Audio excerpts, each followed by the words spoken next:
Hi, and welcome to this episode of Wesleyan Ways, exploring our Methodist roots. I'm Lan Davis-Wilson, the Director of Belonging and Advocacy, and I'm joined today by Bishop Sue Haupert-Johnson. Today, we welcome our guest, Reverend April Casperson.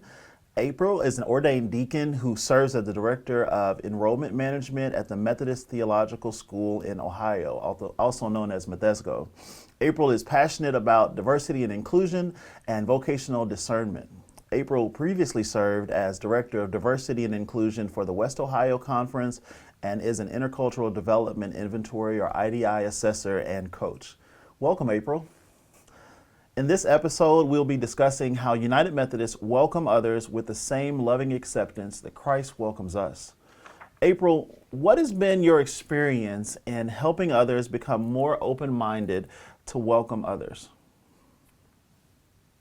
In my experience in working with churches or with ministry teams or with annual conference leadership teams, there's a lot of anxiety on figuring out how to welcome others because there's a deep fear of doing it wrong or messing it up. There's also oftentimes anxiety around the motivation. And so a good starting place, if you're trying to help an annual conference or a church or a ministry team, or even like a board of ministry become more welcoming to others, is to help them understand their motivation for why they want to reach out to others. Sometimes we have churches where they do genuinely want to reach out to people who may look and sound and act differently than those who are in the pews every Sunday. And they may have a lot of motivations for that outreach. They could want to spread the love of Jesus, which is a great reason to engage with people who are different. They may want to expand the reach and the mission of the church because God and Christ asks us to do that. There may also be some underlying anxiety saying, our membership and our attendance is declining, or we're getting older and we're hoping for other people to come and fill in the gaps and help lead. Or sometimes there's fear around we're losing who we used to be, and so we want to try to grow again. And so when we're helping people really bridge the gap and work across difference and grow that muscle of working across difference, it's really helpful to start and help them think about their motivation for doing so before jumping ahead to action and building those bridges. What do the two of you think? I think, well, the motivation, I think, is the heart of it. And I always ask people to really immerse themselves in the Gospels, because in the Gospels, the motivation for Jesus is always to love the other, to really, I mean, if you read it over and over again, I wish people would just sit and read the Gospels over and over again, because Jesus is always dragging those poor disciples out to people they don't want to talk to, right? Oh, let's go to Samaria. Let's go talk to Roman centurions. Let's go. And I think that at the heart of the motivation is that we want to know others. We want to open our minds. We want to open ourselves to the other, because Jesus modeled that for us. And one thing about John Wesley that I love was he always emphasized that Jesus is in every single human being, that every single human being contains the Holy Spirit. And so if that's our motivation, if I meet somebody who's a stranger, and I realize that God created them and Jesus is in them, if I look at them from that perspective and seek to know them in that way, then all of the fear, and I mean, we're programmed logically with fear of the stranger, right? That's an important thing, but the love of God helps us overcome that. And so if I look at somebody, I still remember, and then I'll turn this over to Lan, but I remember taking my little girl Samantha when she was 4 to the swimming pool, and one of her friends was there, and her friend dragged another little girl over and said, "Samantha, I want you to meet your new friend." And the presumption was all strangers are potential friends. And so how do we live into that? Even if they don't look like us or think like us or talk like us or come from where we came from, it's a challenge, but I think that's the heart of following Jesus. Yeah, and I think you said something very significant that I've been talking about a lot in the last couple of weeks, is that we put a lot of our energy in figuring out how do we get people to come to church and not into how we show up for them. Mm-hmm. And you said it kind of in that moment about Jesus was always dragging the disciples somewhere, right? He was always figuring out how do we meet people where they are. Most of these stories didn't happen in a church in the temple. They always happened there. And if you look at the early logistical days of Methodism, nobody was trying to build a cathedral. It was all about how do we show up where the people are. And so what does that mean for us, April, as we think about that in today's times of how we welcome people in a way of showing up for them and meeting them where they are? I think it starts actually with self-reflection. I was working with an annual conference and having a conversation with a small group. And in thinking about outreach, it can be really tempting for, like, let's say an existing church or an existing ministry team to try to put all of their energy on focusing on who is not in the church and learning all about them and figuring out how to build bridges. That's good because it's good to not make assumptions and to learn deeply about the people that you are reaching out to. But some of the work also has to be centered on that church or that ministry or that mission team reflecting on who they are. Some of the language that we can use is a dimension of diversity. A definition of diversity can be simply any difference that makes a difference. It's not necessarily a scholarly definition, but it is a really good description. And so you have an individual and an individual, you have diversity. You have an individual in a group, like a pastor in a church, you have diversity. You have two groups, like two churches on the same street, like we have in the United Methodist Church, you have diversity. And so any difference that makes a difference could be socioeconomic status, could be race, could be politics, gender, where people live, their educational level, the languages they may speak. And so it can be really helpful for a ministry team or a church to reflect upon who are we? What are the dimensions of diversity that shape us and that unify us? And I love that definition, any difference that makes the difference. And I'm sure you and I have probably, you've seen just as much as I have in your work where we go to places, and Bishop, you've probably seen it too, where people say, we don't have any diversity here. We're a lily white congregation, or we are an all black congregation, and they say we don't have any diversity. And I'm like, I'm sure not everybody makes the same amount of money. I'm sure not everybody has the same theological beliefs and things. And so how do we start shifting our mindset into not only seeing the diversity that's within our congregations, but in the community around us, and tapping into how that'll help us think more about how we welcome people? What do we need to do to start making that shift? I think that for a church that really wants to reflect upon who they are and outreach, they need to have the conversations about what are the dimensions of diversity that are showing up in their church. Another way of looking at it is having the church have a conversation about what are our shared values and our shared mission. If you asked everyone in the church, what is your church's priority or what are your church's values, you'd probably have 100 different answers. And if you have that information, you can decide what you want to do with it. And then those who are already present in the church can move into some depth and some growth in describing, well, this is who we are today, and this impacts their motivation and their outreach. I know that it's not necessarily exciting to always say self-reflection when a church is like, we want to grow, but that is where the health comes from. Just like when we want clergy and lay leaders to be healthy leaders, they have to engage in self-reflection as well. Well, what are you two thinking? Yeah, and it's like, how am I wired?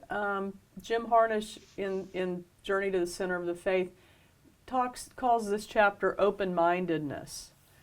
And so I think part of that self-reflection is, do I truly value new experiences? Do I truly value, and that's a huge thing in our churches, right? And some of the diversity in our churches is people have lived there for 50 years, in Virginia, 200 years, versus people who've lived there for 2, right? So that's a huge diversity split. But how do I move past my own preconceived notions, right? And I think that here's one that I see every day, and I've seen it in my own relatives. If you grew up in a rural place, often you're taught or you're ingrained that cities are dangerous. I mean, I've talked to people in rural Virginia and rural Georgia, and they're like, I'm never going to Atlanta, I'm never going to go to D.C., because and that kind of preconceived judgment of how others are. And so when part of the self-reflection is, do I want to explore? And I think the heart of God, the Holy Spirit, if God is making all things new, I think God challenges us. So what I've seen have been really helpful in self-reflection is travel, right? And not travel by Americans who go, let me find what's American about this culture and critique it, but let me go and immerse myself into a different place and to move out of the familiar. And I think that God so often is found in the unfamiliar all through Scripture. And I know when we talk about worship, most people are so ingrained with their own worship that they never go experience other types of worship. And I would look back on my history of worship, and the most profound experiences I've had were in worship that was totally different from anything I'd ever experienced. Mm-hmm. For example, I had a tremendous experience in a synagogue one time. I've had tremendous experience, in a foreign cathedral. But how do we challenge ourselves? Because if God is reflected in all cultures and all peoples, to fully know God, I need to explore. And so I think that was Jesus' invitation to the disciples. You need to explore. You may be from Galilee, you may be fishermen, you may never have gone more than, 2 miles from home, mm-hmm. but you need to come see. And that, I think, is why he dragged them all over.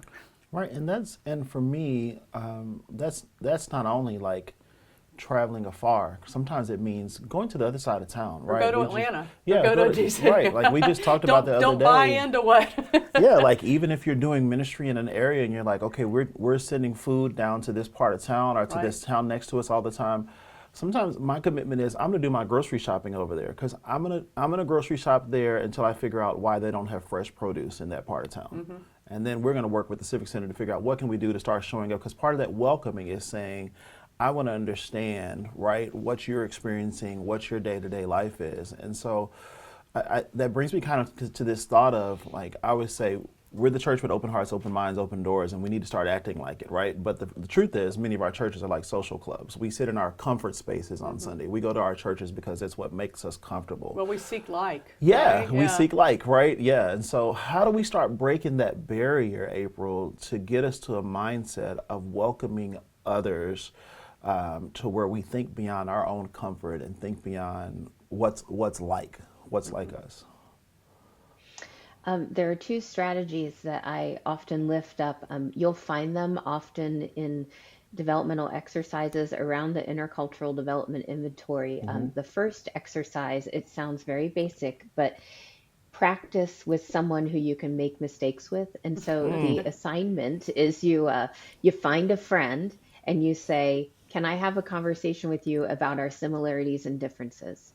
And it sounds so simplistic, but when people have these conversations and you ask them to come and report back, and always let them choose their friend. Don't pair up people, like let them choose someone that they care about and they trust.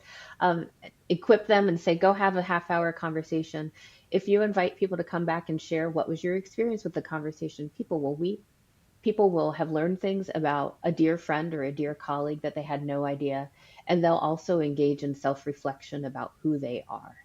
And then a second step, so if you have like a church or a ministry team and they're thinking we need to engage in growth or outreach or better bridge building, you can give them that assignment and then have them come back and reflect on their experiences.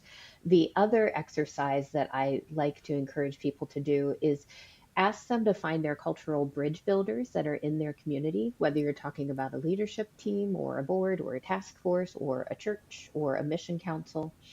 Ask the group to find someone who seems to really get along with everyone, or someone who connects across difference, whether it's about politics, whether it's gender, generation, doesn't matter what dimension of diversity. And then ask them to share about their experiences in connecting with others.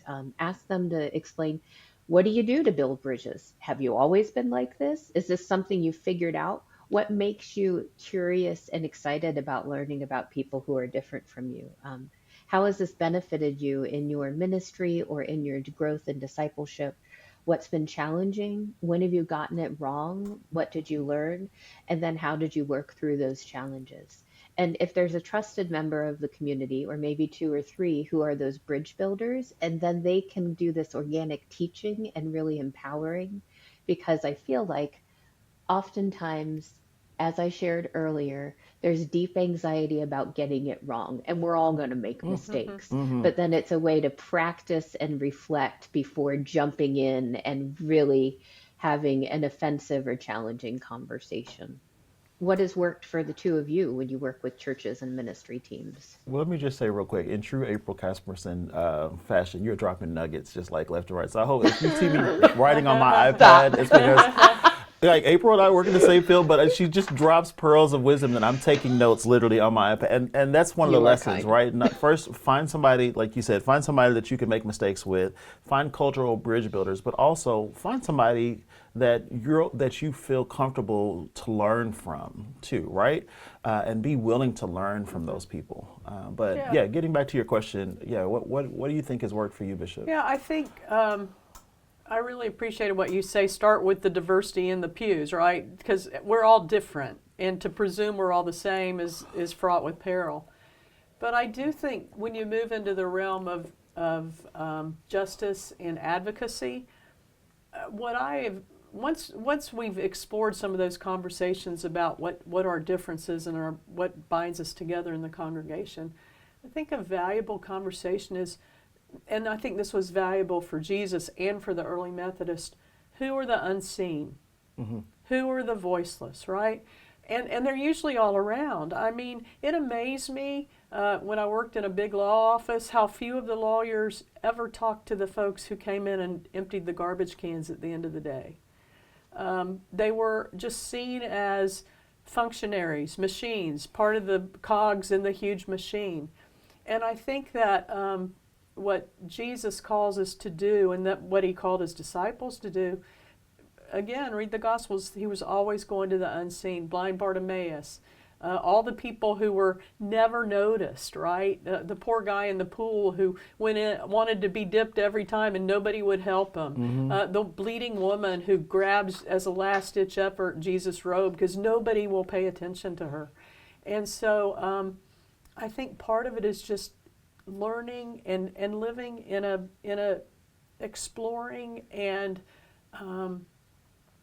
open manner. The early Methodists were like, wait a minute, we don't have any coal miners here. We don't have anybody who isn't wealthy in our pews. We don't have anybody who can speak to these major issues. Clearly, debtors' prisons were a big problem and all of this stuff. So how do we, and I've said a million times, I spend a lot of time in hotels. And I am constantly trying to find out about folks who clean hotel rooms because they all have an interesting story far beyond my experience. And what kills me is we probably have Nobel Prize winners cleaning hotel rooms every day. And that breaks God's heart, right? God has gifted humanity in amazing ways, and we just take it for granted, write them off, see them as a cog in our everyday machine, and not know. So I would say, who are the voiceless? Who are the hidden? Who's Jesus crying out to us to just notice? Amen, Bishop. And one of the things that has been a turning point for me in my perspective, and I try to share wherever I go now, is that when we talk about this Imago Dei, right, of seeing the face of God in all these people that we encounter, but the turning point for me has been, and then when I meet those folks, I don't approach them with a mindset of what can they receive from me, but I add to that, what can I receive from them? What can I learn from them? What experiences, what wisdom, what cultural experiences do they have that I can deepen who I am and broaden my mindset? Because it's not always I'm coming here to because a lot of times we roll in and thinking because Jesus was going to go save everybody, we're going in thinking we're going to go save everybody. No, sometimes Christ has something amazing for us to receive from those people that we're called to go out and reach. Well, and Jesus asked, do you want to be healed? Yeah, right? do you even want to be healed? He didn't even presume that, right? You want to be healed? Do you want even my want help? to? Yeah. If you're good with it. Well, and I think, too, being open-minded is not putting how I would feel onto the other, right? Yeah. And I remember early on I was doing my clinical pastoral education, and I had women with serious gynecological cancers. And I remember going in, and a woman had just had a feeding tube put in. And I went in ready to comfort her. I thought how horrible that would be. And then I think, I was prompted to just say, so how are you? And she said, this is the best day of my life. I'm so excited because I was afraid I was going to starve to death. Right? So to check our own presumptions and our own feelings and our own, that's what prejudice is. I prejudge a situation or I layer myself onto it. Bias, it's really hard, but it takes practice. And it takes honest people to tell you, whoa, wait a minute, that's not where I'm coming from. So. And so, April, one last question for you. In the wake of everything that is layered into where we are today, right, in our denomination, in our world, in society, in Virginia, in all of the things, everything, Wesley has this quote that says, though we cannot think alike, may we not love alike. Can you what does that mean for us today? I have two thoughts. I think about when we go back to the biblical narrative, as both of you have shared throughout the Gospels, people were not identical. I think about the 12 disciples, and I'm sure the women who also were around in the background but not mentioned. As Jesus collected those disciples, they were different probably in race, in generation, in vocation. I bet some of them had jobs they walked away from. Some of them didn't have jobs and they walked away from their community. And these people traveled together and they were not alike, and Christ was the unifying factor. And gosh, they did not agree. And yet they were still empowered to be a faith community. And so may we not think alike, may we love alike. And then I think about, like I'm in a graduate theological school setting, and I've been there a while. I was there from 2007 to 17 the first time, and then I moved to the conference office and then came back to MTSO in 2022. And we are right now about 55 to 58% United Methodist from about 20 annual conferences, which is really fascinating. And then about 20 other denominations. So like we are a seminary that is approved by the Unitarian Universalists. And we also have a good number of non-denominational and Baptist students, and then everything in between, and some students who don't profess a faith. Our students are not alike.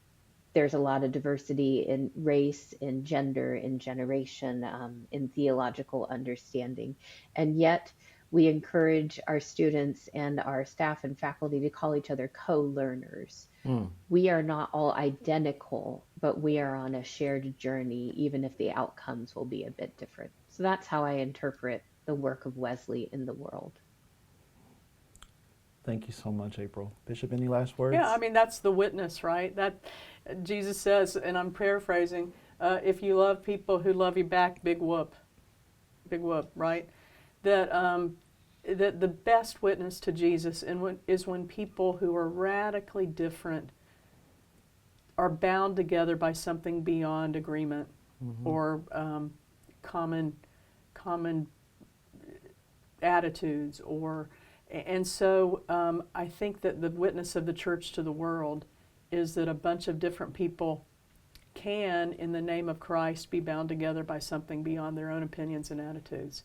And if we don't get that, and that's what the early Methodists saw, that there was room for everybody in the vast collection of God. And indeed, God calls us to gather everybody in. And I think that's the heart of the gospel. So. Yeah, I think now more than ever, the doors of the church need to be open wider than ever. But my prayer is that as we open those doors, is that God will open our hearts and open our minds, and that we'll be receptive to what God is trying to allow us to see and experience. Friends, this has been another episode of Wesleyan Ways. Thank you so much. God bless you. Thank you, April. Appreciate it.